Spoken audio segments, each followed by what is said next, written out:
Welcome back to the Confused Millennial podcast. I'm Rachel, your host and the blogger behind theconfusedmillennial.com.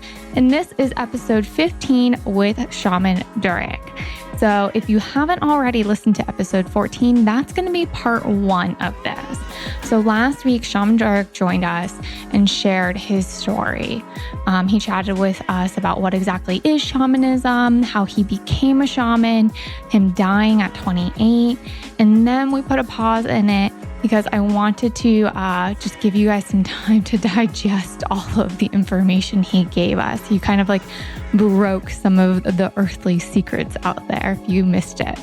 So that was pretty heavy and intense, where I wanted to make sure that when we were coming into the second half of this episode, we were coming into it with fresh eyes, fresh ears, and really able to digest it all, because now he's going to give us some actionable tools that you guys can start doing in your day-to-day life. So this episode is going to kick off with the shamanic perspective on today's most common mental health issues. He breaks down anxiety, depression, bipolar, and borderline personality disorder, all from the shamanic perspective. From there, he tells us how we can raise our intuition level, whether we are a man or a woman, with a few different exercises. And then he also gives us some ways to increase our connection with our psychic abilities and actually talking to spirits. He gives us 2 different exercises, one of which you'll hear I struggle with because my overthinking self was already letting my mind run rampant. So he gives us 2 different ways to go about that practice for talking directly with spirit. And then he closes out this episode by reading my veins, so you guys can hear a little itty bitty bit of how he works with people. Just one of the tools in his many skills for helping people heal. So without further ado, we're going to just hop right back into this episode. Again, it's a continuation from last week, and stay tuned at the end because Shaman Durek graciously agreed to give away one of his digital meditations. And so we'll leave the details for how to win that in the show notes of this episode as well. A lot of my readers write in because they have mental health, depression, anxiety, things like that. So from the shamanic perspective, what is depression? What is anxiety? I know bipolar doesn't exist. So will you break this down for people? Yes, of course. So in shamanism, we don't have depression and bipolar and all of these mental situations. What we have is basically imbalance within the spirit, imbalance within how you're actually receiving energy into the world. Let's use anxiety, for instance, and then I'll go through and explain a little bit. So anxiety isn't just you're getting anxiety. Anxiety takes time to build within your system. It builds within, of course, your nervous system, your central nervous system, your sympathetic nervous system, and then also within the syntax nerves are usually overflared, meaning that you either did several things. Your environment is considered toxic to you. Your living place, your weather, where you live is considered a threat, an aggressor to you. So anxiety comes on from aggressive energies constantly bombarding the body without the body having enough ability to be able to decompress and let go of those energies, so that way it can allow those energies to come in and process them.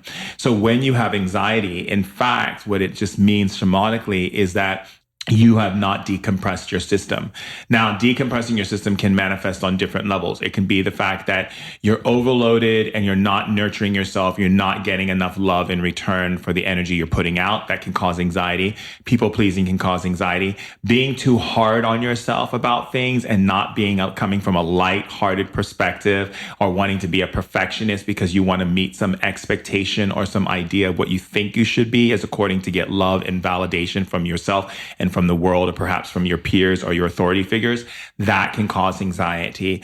Anxiety can also be caused by the types of environments that you're in, as far as the type of people you associate with. Let's say, for instance, you go to a dinner or a lunch or even a prefix, and the people on the table are talking about nothing negative, nothing but negativity, or they're sharing with you their problems, one after another, or telling you all the horrible things that are happening in their life. If you are what we call an acute empath, or even just a regular empathic person, and you have what we call dysfunctional empath relay in your body, which shamans look for a lot in people, where they take on other people's emotional energy and density, and they don't even realize they're doing it, that can cause anxiety, because that actually seizes up your internal system and therefore tells your body that you are on overload. And then what happens is that you'll probably get a burst of energy, and you think that's like, wow, I have all this energy. But in fact, you're running on what is called phantom anxiety. So phantom anxiety doesn't show up as anxiety yet until you actually burn out. And your body keeps sending you this signal like there's an imbalance happening and you need to figure it out. And when you just keep going and going and going in the same patterns, having lunch with those same friends, continuing being bombarded by aggressive energies, not taking time to decompress yourself, to nurture yourself, to love yourself, and to eat foods that are easier on your body than being difficult, because that can also cause anxiety.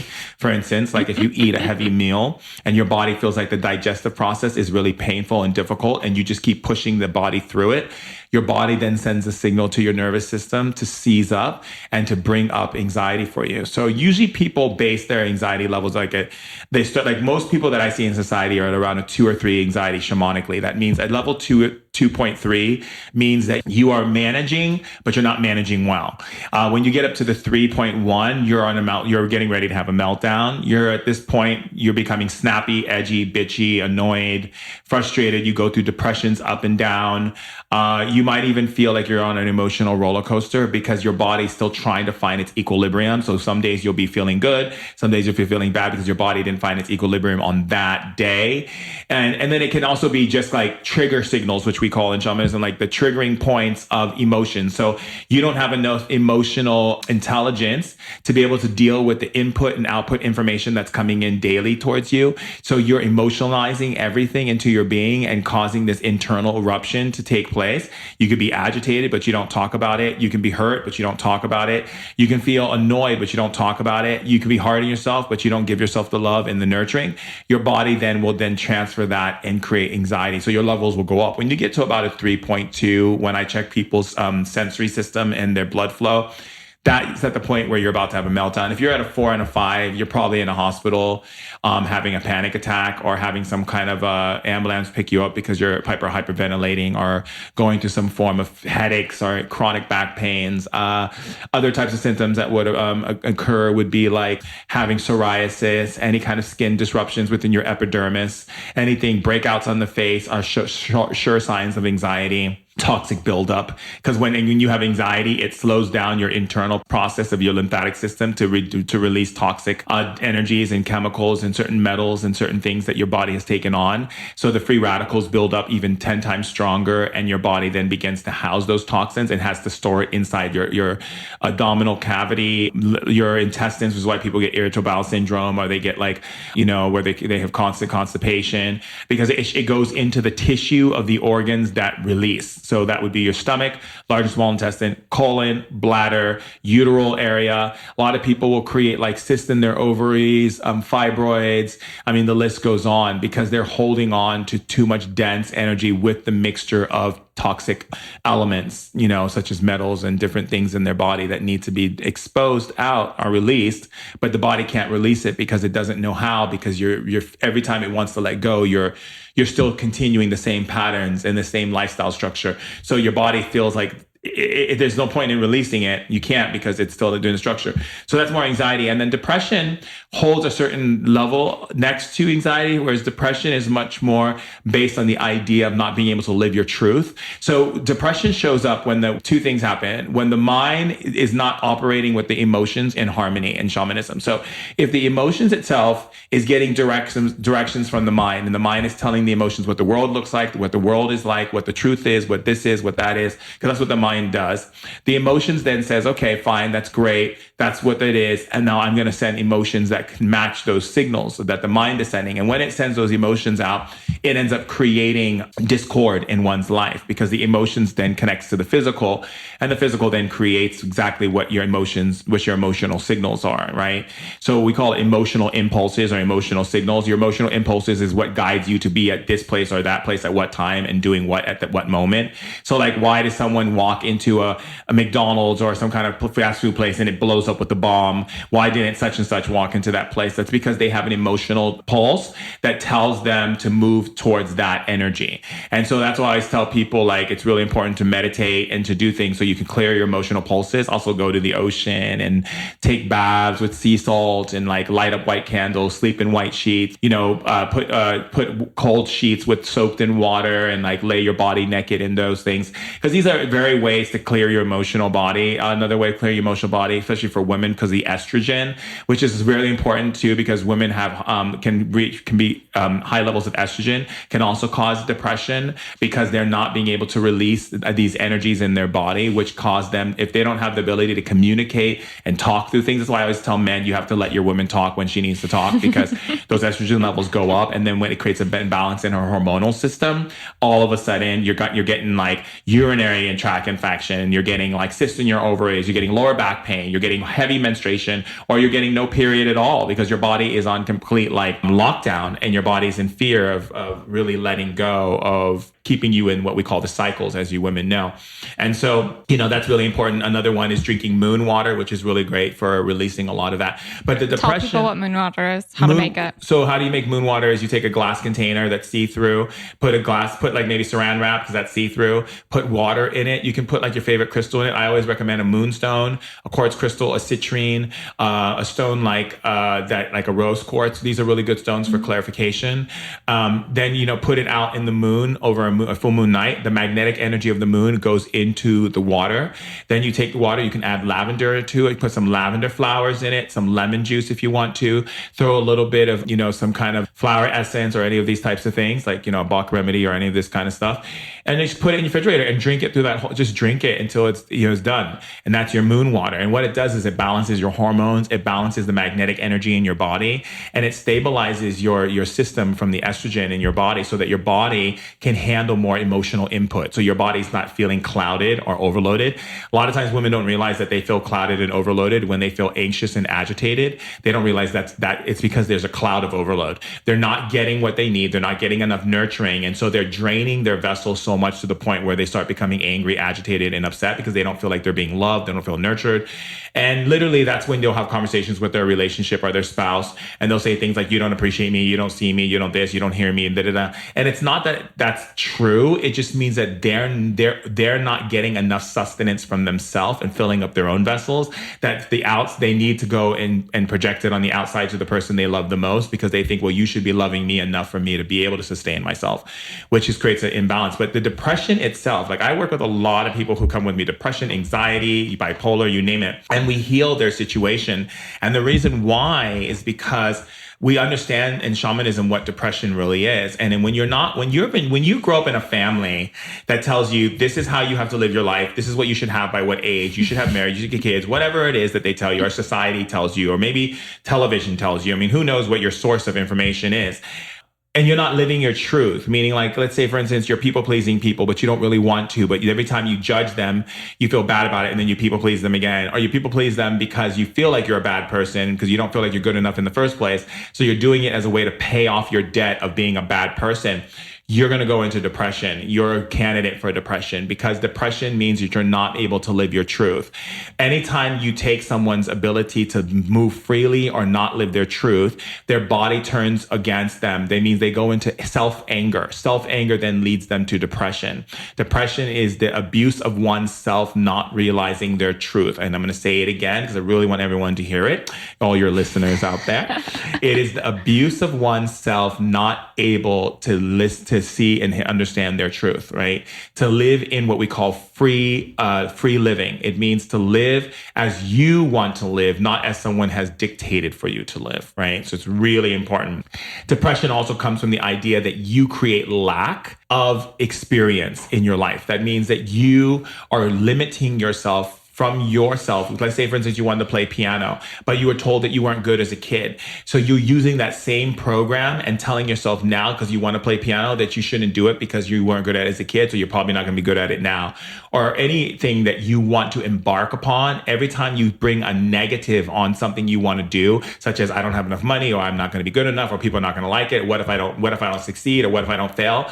That is a candidate for depression, because you are taking away your ability to move and you're taking away your ability to be free. So you become your own captor, yeah.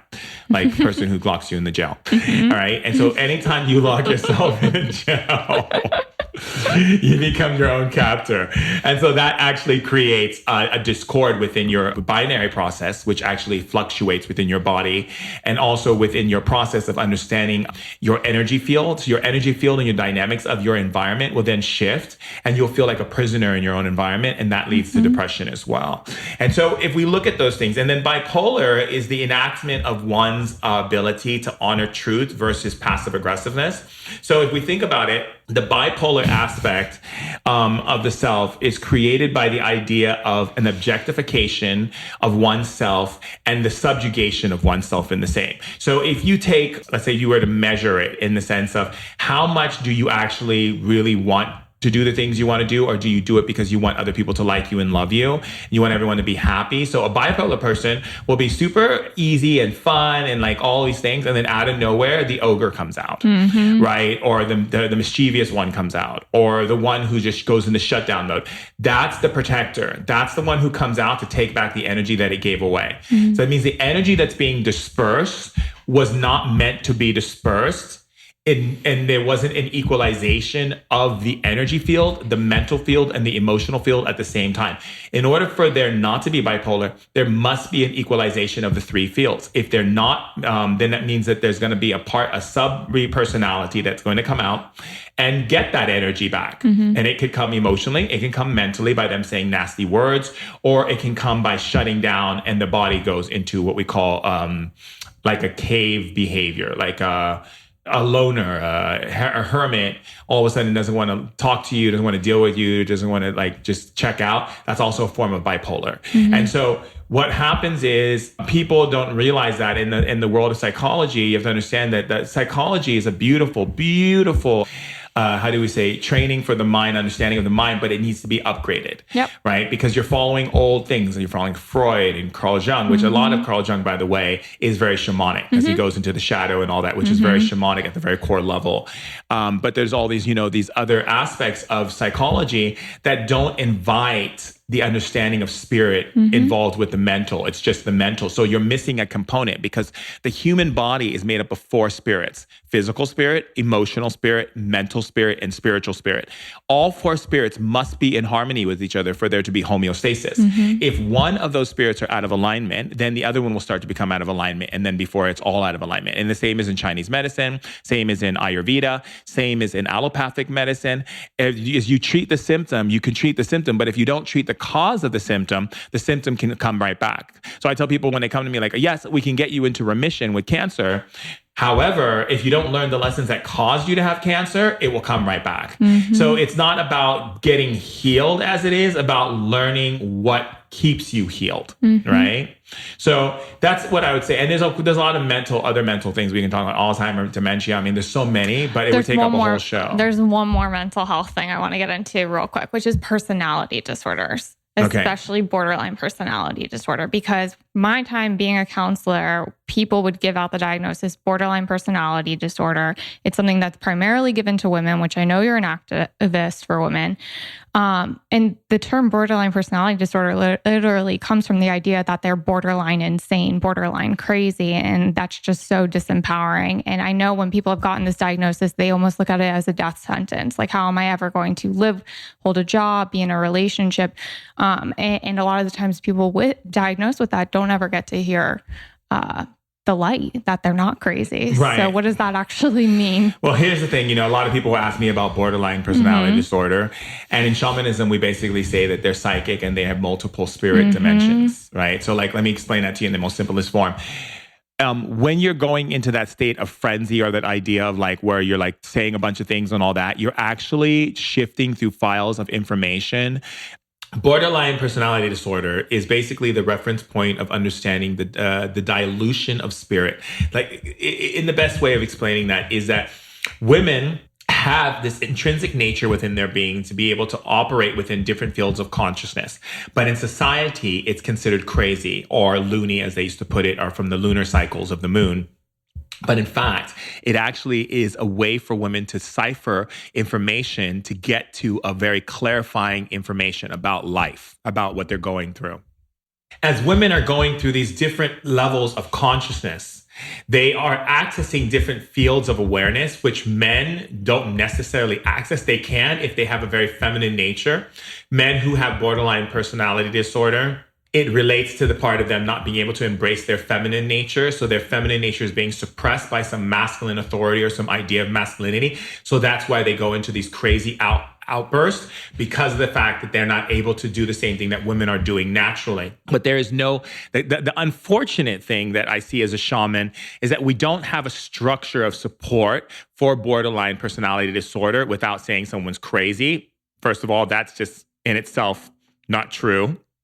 And most of the consensus of the world of psychology and so forth hasn't made adjustments to psychology to support awarenesses, again, that connect into spirit. So if there was a spiritual awareness of these situations that are occurring, they would have a more broader understanding of what's happening versus them just simply saying, oh, well, this person's schizophrenic, oh, this person's bipolar, this person has borderline personality disorder, all of which is a spiritual situation happening. Women have the ability to use quantum physics area visual. That means they have the ability to sense all possible dangers and all different awarenesses, both an emotional awareness, mental awareness, spiritual awareness, and physical awareness, as well as they're able to look at dimensional realities based upon their behavior of the way that they communicate and the way that they perceive information. That means that a woman can transfer herself into an understanding of a different type of personality to see how that personality would affect what she's dealing with versus the one she's using. That is really very high level abilities that, again, the system has not made allowance for. In shamanism, we do, and we find those people very beneficial. As a shaman, we find them very beneficial to be on our team. Because that means that someone, for instance, who is schizophrenic isn't really schizophrenic. More so, there is a host, and each part of the personality or the personality disorder, right, is operating from a different reality to see how it should be dealt with in order to bring the host back into a place of safety and security. But what most people see is oh, okay, you want to wear other people's clothes, and you want to act as different people, and you're crazy, you're seeing things, you're visualizing things. No, you're not. You're seeing things, and you're seeing things that are real in the spirit world that are giving you insights and provisions to be able to see things psychically or empathically, or even using your ability to do audio perception where you have synesthesia. Sometimes people are locked up in mental wards because they have ability to see images that come with sound, and they start making those sounds over and over to make sense of them. And all of a sudden they just say, oh, look at that person making sounds. They're crazy. Let's lock them up and give them some medication. When in fact, they're not. They're operating from signal tone bases, which in shamanism we see as a gift. That means they're able to read synesthesia and energy forms, and they're able to map those energy forms into logical understandings, which yet again, we have not created an infrastructure. So when people come to me with those types of things, especially with women, when men say to me, Shaman Durek, my wife is crazy, I go, no, she's not crazy, she's on to you. She's coming, she's finding something. It may not even be you. She's up to something. She's finding something that is going to change your family structure, or that's going to change your lives forever. just encourage her to keep going. See, what we have done in society, because the matrix is afraid of the feminine energy becoming strong again, because the feminine energy knows how to spot imbalance.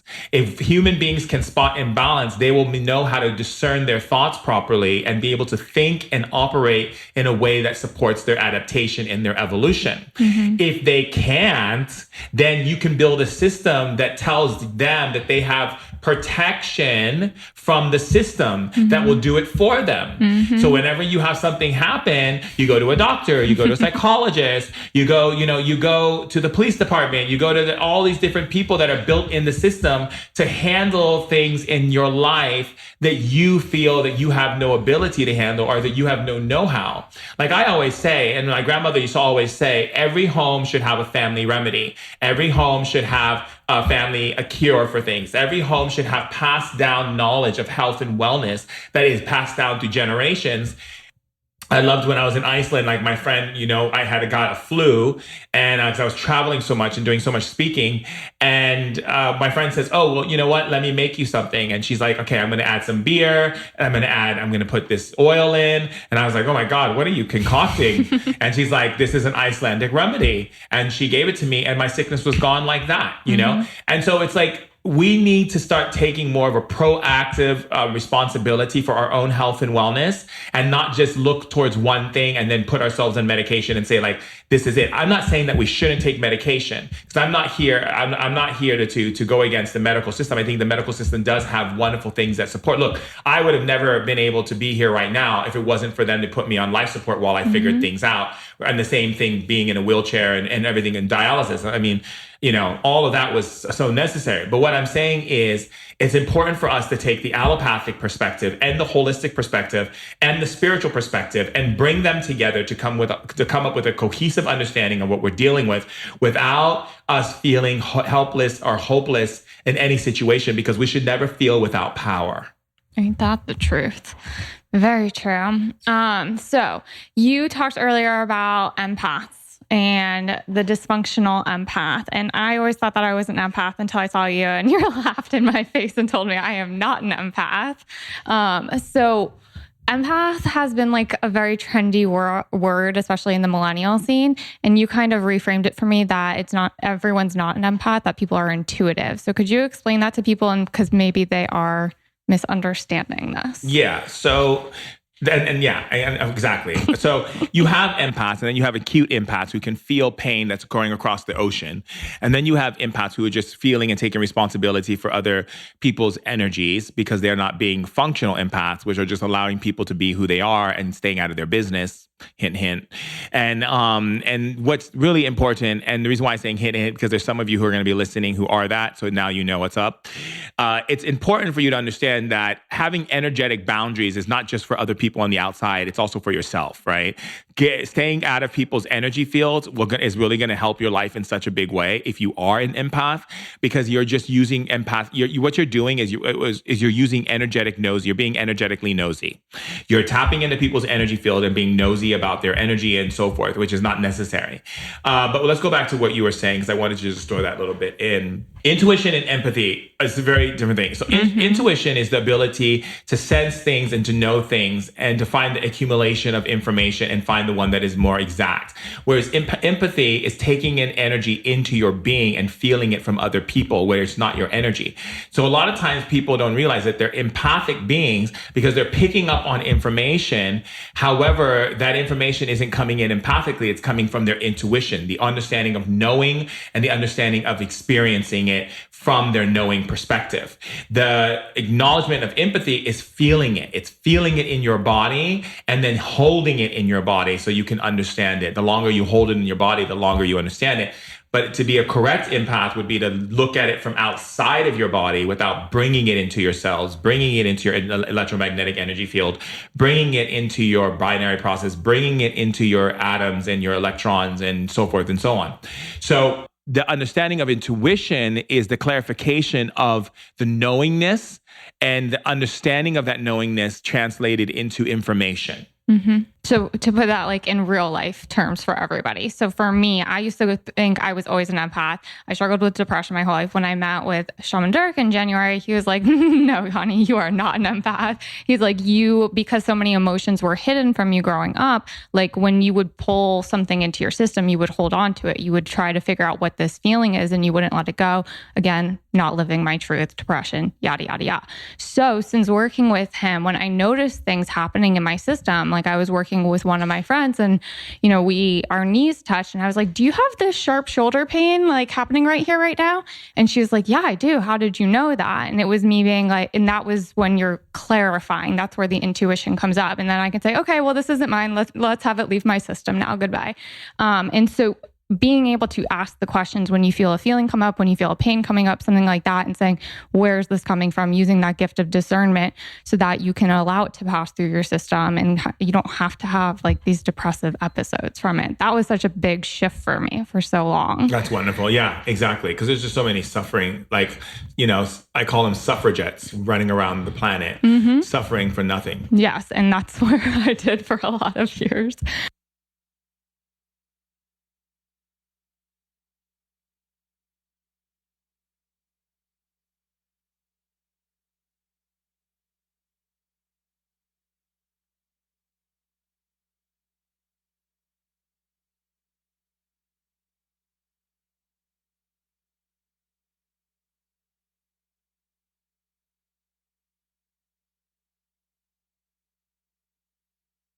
Okay, so you also talk about women operating at an intuition level 2, and that we should be at an intuition level 10. So there should be a level 3 at least, but that's not even happening right now yet. Yes. So what I was going to ask you to do is give us 1 or 2 practical tools that we can start implementing. So the first way you can start implementing is to put yourself in a body of water. And then when you're inside of that body of water, just make a pyramid with your hand over your navel area and put that pyramid over your navel area and breathe and ask for your intuition to be increased and breathe. And then just start increasing it. Say increase to 100 and then just keep breathing. And then say increase to 200 and say now and then keep breathing. And say increase to 300. Increase my intuition to 300 now and keep breathing. And then keep going up as high as you can. And what that's going to do is it's going to lift your intuition. Now, you might feel strange sensations. You might feel nauseous.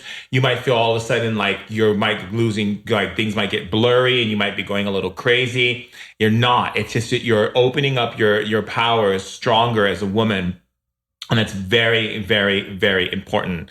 Another way to raise your intuition is when you're in the act of making love or having sex.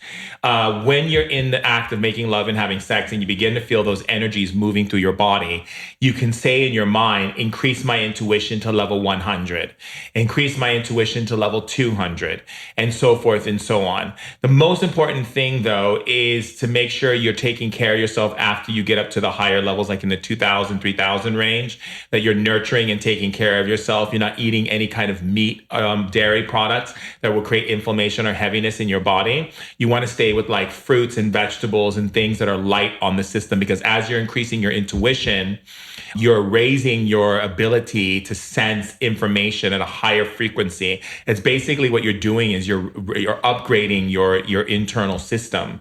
And this is really big. And so you're being able to sense things quicker and faster. You'll be able to see things moving faster, the moving parts of things, and be able to justify without any lack or limitation what is the best plan of action or the best course in which to take, because you'll see it so clearly. And literally your speed for processing will go up many levels. So you might even get to a point where you'll be like asking people to bottom line their stories or questions, because your mind is going to be, and your energy is going to be moving at a very high level grade. Literally, you're changing out your processing abilities. And so that's one of a really great way to do it. Another way to increase your intuition is to be in nature. Make sure your feet are not in shoes and you're on the earth itself. And then say, I lock my feet into the magnetic plates of the earth to increase my intuition now. And then do that and then see what you feel. You should feel like your body's being locked into the earth. And that's what most people feel. So after you do that, then you say, raise my intuition levels. I want to get to a level 3. So raise it for level 3 and keep breathing and just take deep breaths. And what will happen is you might feel like you might start hyperventilating. Most chances are you won't if you are really grounded into the earth, but you'll start to see like almost it might feel like you're on some kind of drugs of some sort because you'll have a displacement. You'll also feel a little woozy. You'll feel a little like out of sorts. But what's happening is, again, your body is being upgraded. So whenever you upgrade your processing system, especially for women, it upgrades your whole entire system. Whereas for men, when we upgrade our processing system, we need to sleep or we need to rest. Whereas women feel energized but you can get very hyper as well. So just be mindful of those 3 exercises when you're doing them. You know, when you're doing it in the sexual intercourse, you might have multiple orgasms or you might orgasm right away, and it's okay. Just let yourself go through the process and then enjoy the upgrade of your intuition, because women, you need to upgrade your intuitions, my darlings, because that's going to give you the ability to sense more information and be able to guide us out of harm's way so that we can continue to adapt our species to the planet and survive. And so be able to continue for our children's future generations. And so would those same 3 exercises work for men that want to increase their intuition? Absolutely. All right. And then does it just have to be during intercourse, or what about masturbation? Masturbation too. Okay. And then the next question comes from one of my readers that says, I want to develop my psychic gifts, but I feel like I wouldn't be able to handle so much energy around me. What tips do you have? Well, first of all, the person who's asking this question is already cursing themselves by that statement. Because I want you to read it again so that people understand what a curse looks like. I want to develop my psychic gifts. That's a beautiful thing. You want to develop your psychic gifts. But I feel like I wouldn't be able to handle so much energy around me. There's the curse. Because now you're creating the inability to handle the energy around you. The moment you speak, God is taking action. So everything that comes out of your mouth is being created unless you cancel it out, right? The spirits that love you unconditionally are always creating your reality, because that's what God does. Creates your heaven, creates your hell, creates whatever it is that you feel you want to create, because that's what you get, what you ask. You get whatever you want because God loves you that much, right? So when you say the first sentence, which is like, oh, I want to increase my psychic abilities, that's fantastic. I want to open them up. That's wonderful. And then you throw a but on there, but say it again so they can hear the curse. But I feel like I wouldn't be able to handle so much energy around me. I feel like I wouldn't be able to handle so much energy around me. Right there, you just blocked yourself psychically again. Yep, the spirits are going to make it so that you can't handle the energy around you. They make it so you can't handle it because you are cursing yourself. And that's why I always think it's funny when I say to people like, oh yeah, I have a friend who's from like, Haiti or from like, Dominican Republic or something. And they're like, do they practice voodoo? I'm like, why do you care? Everyone is practicing voodoo.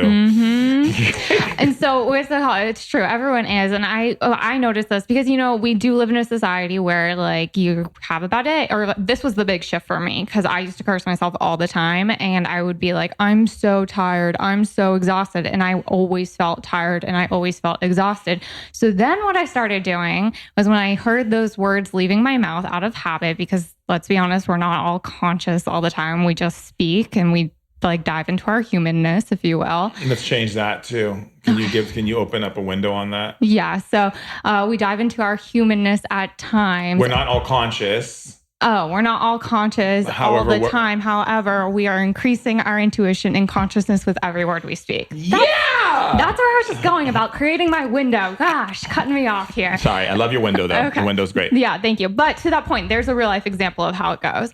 So I would hear myself saying, "Oh, I'm so exhausted," and then I'd be like, "Right at this moment," but I feel myself getting energy from the sun as I'm walking right now, or I feel myself getting energy from this pink and green blanket that I'm wearing. And you just kind of, as soon as you hear yourself saying something, and this applies to other relationships too. This happened. One of my friends just had a session with Shaman. And as soon as the session finished, I walked into the room and she's like, oh, so-and-so is being such a bitch. And he goes, let's change that right now. Let's give her a window. So it's when you hear those words coming out of your mouth, it's continuing the sentence and undoing the curse that you just spoke into existence. And this applies to all areas of your life, how you treat yourself, how you treat others, your energy levels, whether or not you're getting enough money, whether or not you have the house or career you want, everything. You're talking about food. Food is a big one. This food's going to make me fat. I tell myself, because he's been on me all week, because I eat. Oh my God. Okay. So if you guys caught episode, what was it? 12, I think, with Jenna Zoe on human design as a manifesting generator, all I have to do is believe that the food I'm eating was made with love. And so I eat these chocolate chip cookies from Keebler's, one cookie a day. And I'm just like, this cookie's made with love. I'm so happy. And all week long, he's like, you're killing yourself. These are toxins. And I'm like, stop cursing me. Yeah, I'm actually deliberately doing that on purpose because I really don't want her eating the cookie. But in fact, I mean, it's true. If she does see it with love and she does see that her body can digest it and she does see that her body's not going to gain weight from it, it won't. But the reason why I don't want her to stop eating is I just want her to not have those chemicals at all in her body. But that's just me, Like sometimes I can be the trickster. I can be the coyote. Yeah, wow. And then there was the moment that he reached for said cookies in the fridge, which I'm never going to let him down. He said he's going to put a memory curse on me, so I stopped bringing it up. Yeah, so basically, I did get a craving at night for her cookies, but the closest I came to it is the closest that I put it down. You see, it's called discipline. But you only put them down because I said something. Well, no, that wasn't actually why you said. I was reading the back of the package as you were saying something. I put them down because I read the back of the package. What you said was actually just a precursor for me really letting it go. Okay. Sure thing. Whatever you say, boss. This is boot camp for her, everyone. I'm staying in her house and her husband, I'm on top of them like, okay, what was that word you just said? Okay, what's going on here? You haven't been fixing our language that much. You just want to refeng shui our entire house, but you haven't given us storage solutions yet. Oh, I could do that. No, but I did fix Eric's language the other day. He said something and I was like, yeah. No, I got it. And I fixed your mom's language. Yes, which was much appreciated. Okay, but let's go back to her question for real. I want to develop my psychic gifts. Tips for people that want to do it. Because we've talked a lot on this podcast, episode 2. I can't even tell you how many episodes that we all have these different clairs and we just have to develop them. It depends what she wants to develop. I mean, psychic gifts aren't just in one area. It's not like, okay, I want to develop my psychic gift and which one? You have your clairvoyance, you have your clairaudience, you have your clairaculate.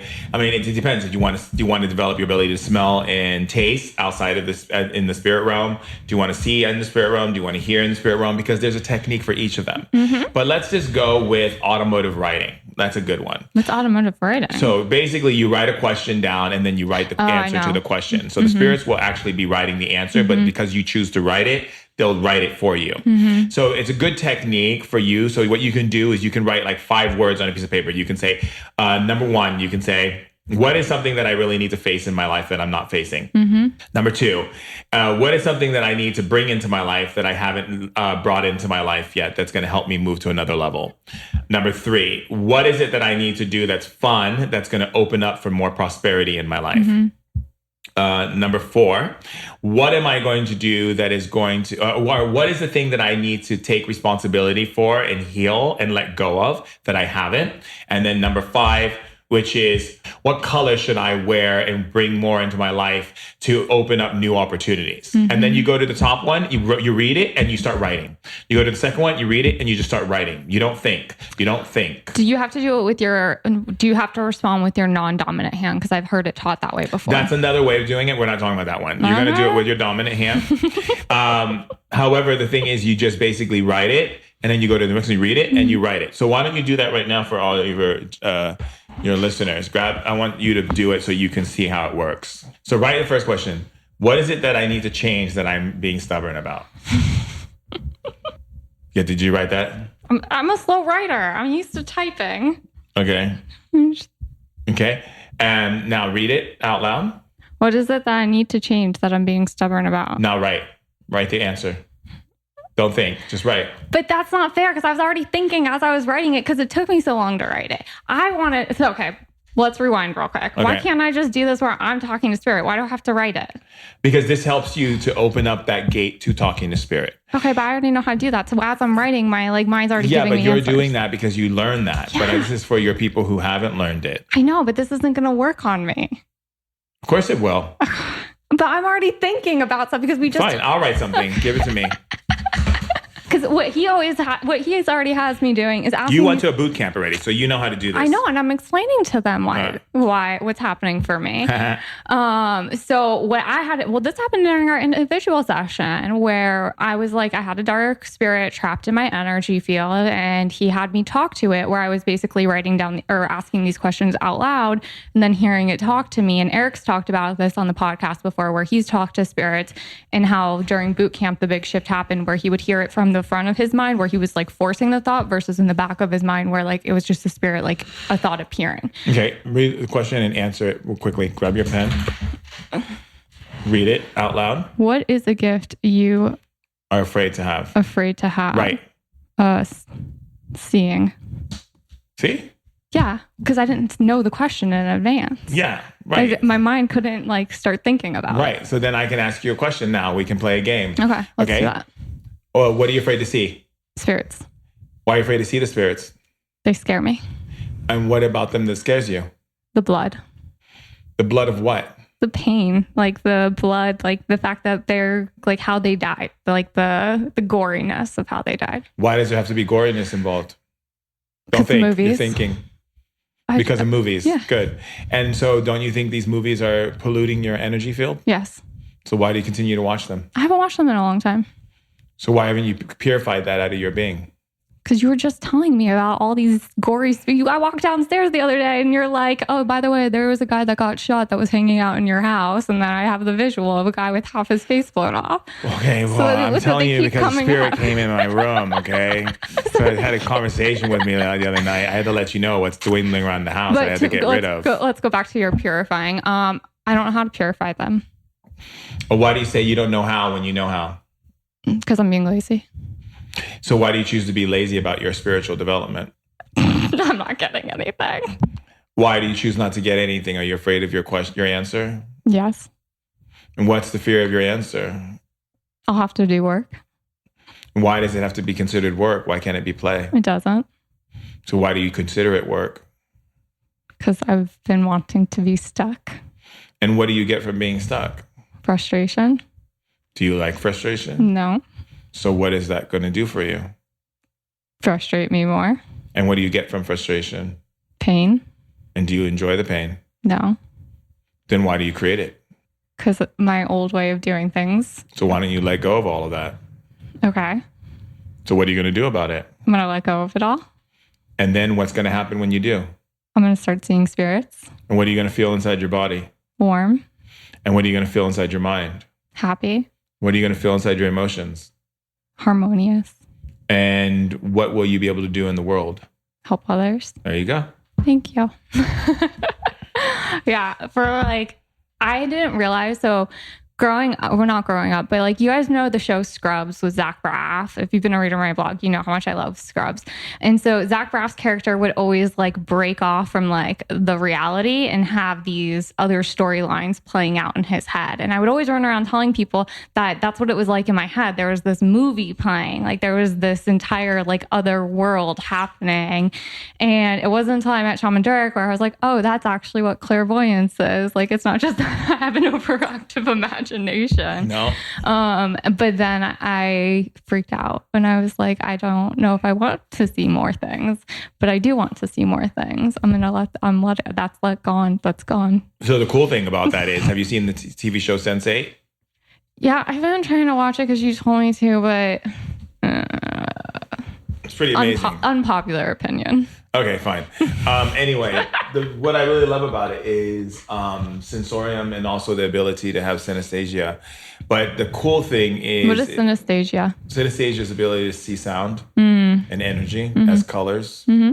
And sensorium is the ability to connect with someone energetically or to connect with energy like a plant or a person and be able to understand everything they're going through. Mm-hmm. So like when you see these visuals, right? Like for instance, like I used to have this visual of this Chinese woman walking down the street And one day I just was like, I just want to follow her and see where she goes. And I watched her whole day and literally tapped into her thoughts and like got into her mind and brought beautiful thoughts into her head and started telling her beautiful things inside of her consciousness. And then the spirits told me like, yeah, you really tapped into an Asian woman on planet Earth and you just filled her up with some amazing energies just now because you chose to trust the journey of following her or connecting with her. And that's basically what remote viewing is about. Remote viewing is the idea that the government uses people who are experts in being able to understand sensorium and synesthesia and use it for sound and also use it to tap into people and send energy and messages. And that's what the dark forces do. The dark forces use, the underworld beings use the same energy. They connect with you on sensorium.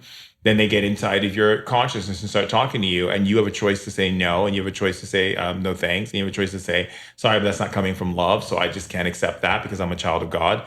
And just be done with it. Mm-hmm. I like that. Yeah. Much better way of doing things. Yeah. Oh, I wanted you to read my veins for everyone so that they could hear what it's like to work with you. Okay. I'm really putting him to work. It's all right. Let me just get my shamanic reader out. All right. See this? Yeah. Pretty cool, right? Super cool. It's made by an elf. A real elf. I want to see this elf. I'll connect you with him. Yeah, because you told me about it. He's amazing. Yeah. Gate level 8 and gate level 2. You're frustrated right now. You're holding frustration in your body because you're not getting what you want. And you feel like you've been asking for it for some time and it's not showing up. Right here, so right here, it's about a 4, which basically means it's inside of your relationship or inside your family structure. Here, your liver energy is a little bit low, which I think I've told you before. So you're actually repairing it now with milk thistle, which is good, but you still need to do it because it's not fully up yet. Oh, I know. This quarter energy here means that you need to stretch your back. Says here in your, let's say flow, your blood flow here. So 14 here is about a 2. So 14 and 2 just basically means that your back is seizing up.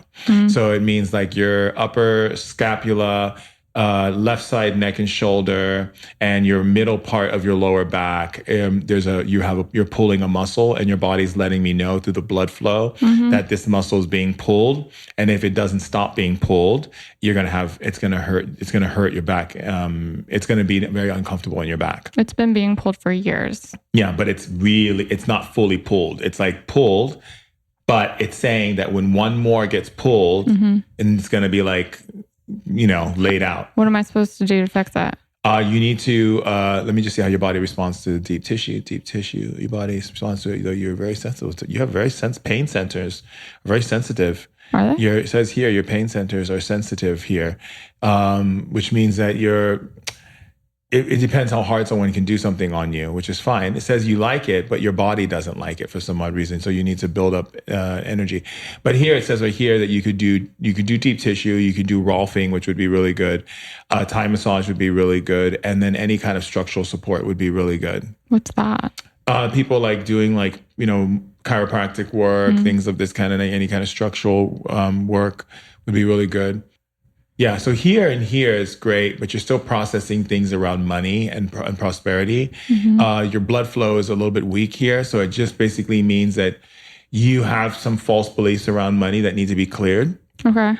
And the belief, let me take a look at the belief. Let me just run it down that vein. So you just want to be able to have money to do what you want to do, but you don't really want to feel like you're having to work for money. So what's happening is you're creating a block in it because every time you have an idea that you have to work, you actually block the prosperity of the work that you're doing. So instead of calling it work, you might choose to restructure that, right? And step into that space of being like, okay, every time I do something work-wise, I don't have to look at it as work because every time you do, you block money. But if you wanted to, it was like I look at it as play, the money would flow. Okay. Do you understand? Yeah, that makes sense. Okay, let's take a look at your palm pulse here. Palm pulse there. Okay, so that's quadrant 4 and 42. 42 is upper thought area, which means that you're thinking way too much and your body is feeling the exertion of energy from it. So there's an old saying that says a person who thinks too much dies quickly, right? And this is the second time you've told me I'm going to die in this week. What did I say? You told me my liver was going to kill me too. I said, if you don't fix your liver. Yeah. your liver will have problems. Thanks for creating my window. Yeah. I didn't say it like, I said, if you fix, that's why I talked about milk thistle. You need to detox your liver membranes. I am.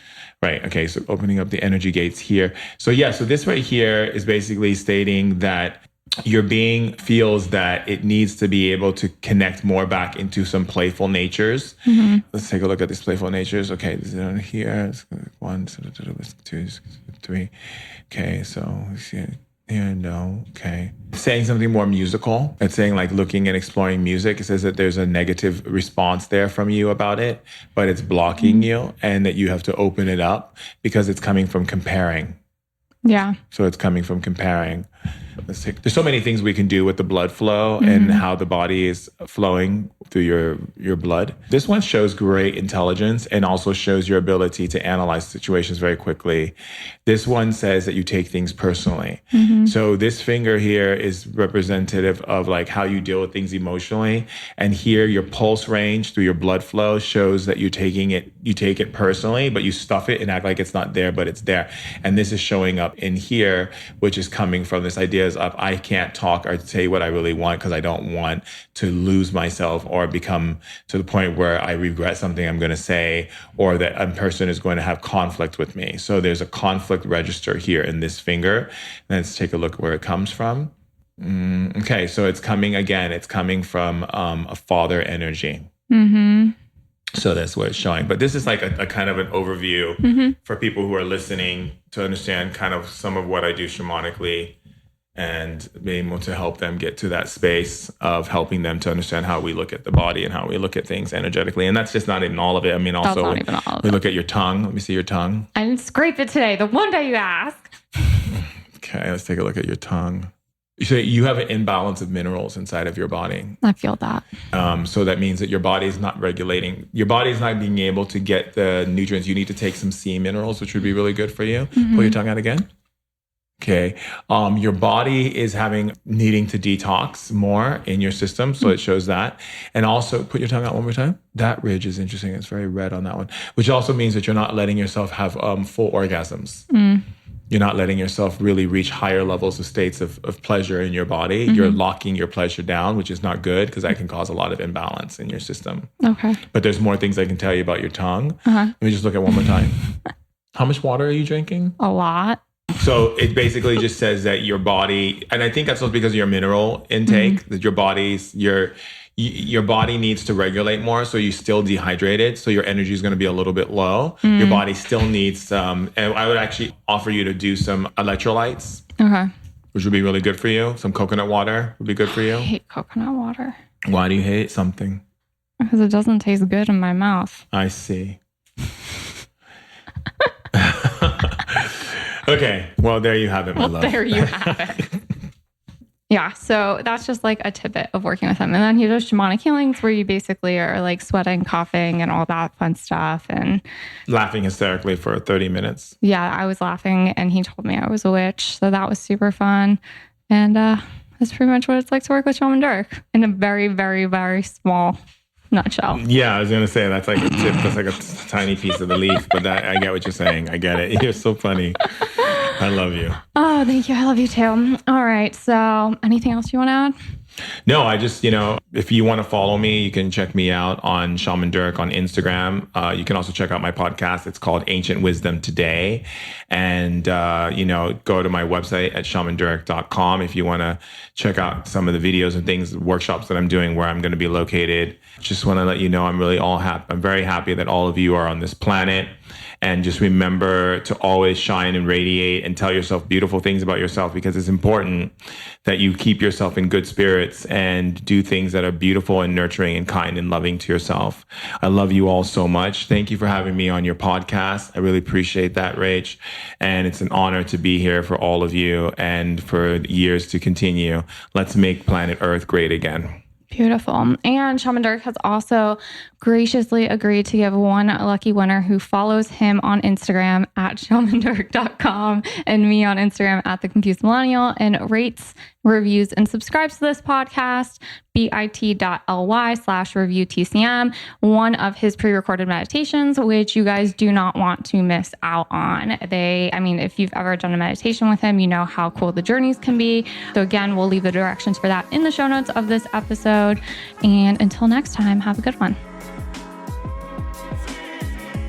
Okay, wow. So I hope you guys can see why I love him so much. Honestly, when we recorded this episode, like you guys heard, he'd been staying with me and it was an intense 10 days. When he says I was in boot camp, he is not kidding. Much like we talked about spirits and things like that, we had extracted a couple of other spirits aside from the gunshot victim that was walking around my house. There was a few other that were hiding, and it was all just very, very intense. It had made me, if you couldn't tell, if you've been a listener to this podcast for a while, I'm generally pretty easygoing, but I was a little bit more sassy than usual. And a lot of that just had to do with a lot of the spirits that were getting pulled out, because when you are so rooted in light and you are such a light being, the darkness can gravitate towards you. Not all the time, but it can, especially if you haven't really built up your protections yet. The darkness wants to transition into the light, like we talked about in episode 1. So that was an intense week for me. And also doing my liver detox like he talked about, and just really recouping and rejuvenating and taking this week since he's been here off from just work and everything other than recording this outro right now. So with that, I am going to get back to resting and relaxing and rejuvenating and some self-care. And if you haven't already, make sure to subscribe, rate and review this podcast. There's a link to do that in the show notes to make it really easy for you. And that, as well as following Shaman Durek on Instagram and at The Confused Millennial on Instagram, will enter you in the giveaway to win one of his meditations. I am so excited. I hope you guys continue to follow him, listen to his podcast. I'm going to be a guest on it in the nearish future. I'm not exactly sure the release date for that. And I will talk to you guys next week.